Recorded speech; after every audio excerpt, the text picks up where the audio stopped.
एक समय की बात है। एक जंगल में एक छोटी सी चिड़िया रहती थी। वह बड़े ही भक्तिभाव से भगवान शिव की पूजा करती थी। रोजाना वह उनके मंत्रों का जाप करती और उन्हें प्रणाम करती थी। उसका मानना था कि भगवान शिव उसके जीवन की सभी समस्याओं को हल करेंगे। एक दिन जंगल में अचानक एक भयंकर आग लग गई। सभी जंगली जानवर भागने लगे, लेकिन चिड़िया ने नहीं भागा। उसने सोचा, शिवजी मेरे साथ है, वे मुझे सुरक्षित रखेंगे। चिड़िया ने अपने पूजा स्थल पर जाकर शिवजी की आराधना जारी रखी। उसकी श्रद्धा में शिवजी प्रसन्न हो गए और आग को बुझा दिया। जंगल फिर से शांति से बस गया। इस घटना के बाद चिड़िया की श्रद्धा और भक्ति और भी मजबूत हो गई। उसका विश्वास था कि जब भी कोई संकट आए, वह शिवजी हमेशा उसके साथ है। इसी भक्ति और श्रद्धा के साथ चिड़िया ने जंगल के सभी जीवों को भगवान शिव की प्रेम और शांति का संदेश पहुंचाया। जब चिड़िया ने आग को बुझाया, उसकी कहानी जल्द ही जंगल में फैल गई। अन्य जानवर उसकी भक्ति और श्रद्धा को देखकर प्रभावित हुए और उसके साथ ही वे भी भगवान शिव की आराधना करने लगे। चिड़िया ने अपनी कहानी को जंगल के हर कोने तक पहुंचाया।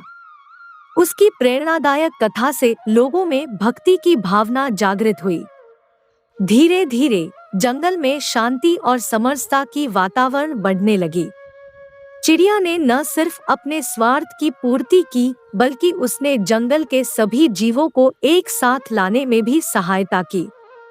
इसी दौरान एक दिन चिड़िया को एक अनजान चिड़िया ने एक विशेष संदेश दिया कि एक विशेष प्रयोग करके वह भगवान शिव के आगमन को प्रस्तुत कर सकती है। चिड़िया ने उस प्रयोग को किया और जंगल में भगवान शिव का आगमन मनाया। इस दिन को महाशिवरात्रि के रूप में मनाया गया और वह दिन जंगल में शांति, आनंद और प्रेम का महोत्सव बन गया। चिड़िया की भक्ति और श्रद्धा ने उसे न केवल खुद की समृद्धि और शांति दी, बल्कि उसने जंगल में एक प्रेरणा स्रोत बनाया। जंगल में महाशिवरात्रि के उत्सव के बाद चिड़िया के प्रयासों ने उसे जंगल के अन्य जीवों के बीच एक प्रमुख बना दिया। उसकी भक्ति और श्रद्धा ने लोगों को आत्मनिर्भरता और समरसता का संदेश दिया। एक दिन जंगल में एक बड़ा आफत आ गई। एक शैतानी राक्षस जंगल के जीवों को धमकाकर उनकी सुख और शांति को चुरा रहा था। लोग भयभीत थे और समस्या का समाधान ढूंढ रहे थे। चिड़िया ने फिर एक बार भगवान शिव की आराधना की और उनसे सहायता मांगी। उन्होंने उसे साहस और बल दिया और राक्षस के खिलाफ लड़ने के लिए प्रेरित किया। चिड़िया ने अपनी शक्ति का उपयोग करके राक्षस के खिलाफ युद्ध किया और उसे पराजित किया। जंगल में फिर से शांति का वातावरण स्थापित हो गया।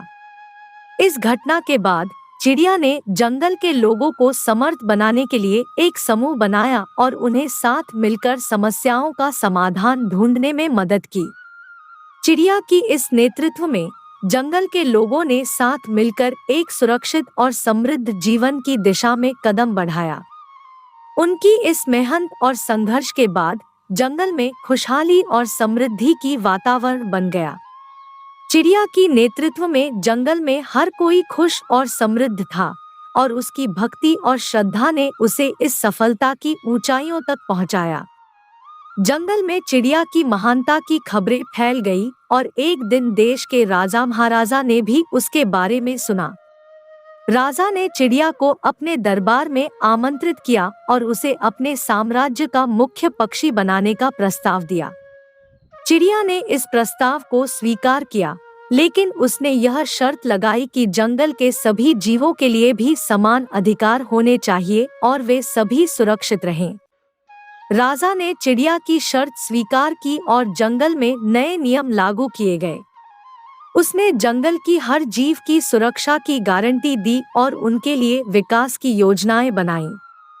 चिड़िया की नेतृत्व में जंगल में एक नया युग शुरू हुआ, जिसमें सभी जीवों के लिए समान अधिकार और सुरक्षा की भावना प्राथमिक बन गई। चिड़िया की दिन रात की मेहनत और भक्ति ने उसे राजा के दरबार में एक महत्वपूर्ण स्थान दिलाया और उसे जंगल की सभी जीवों के लिए गुरु बना दिया। इस तरह चिड़िया ने न केवल अपनी भक्ति और श्रद्धा से भगवान शिव की कृपा प्राप्त की, बल्कि उसने जंगल के सभी जीवों के लिए एक समृद्ध और समर समाज की स्थापना में मदद की। यह थी शिव भक्त चिड़िया की कहानी, जो एक प्रेरणादायक संदेश के साथ समाप्त होती है। दोस्तों, वीडियो पसंद आया हो तो वीडियो को लाइक और शेयर करें। धन्यवाद।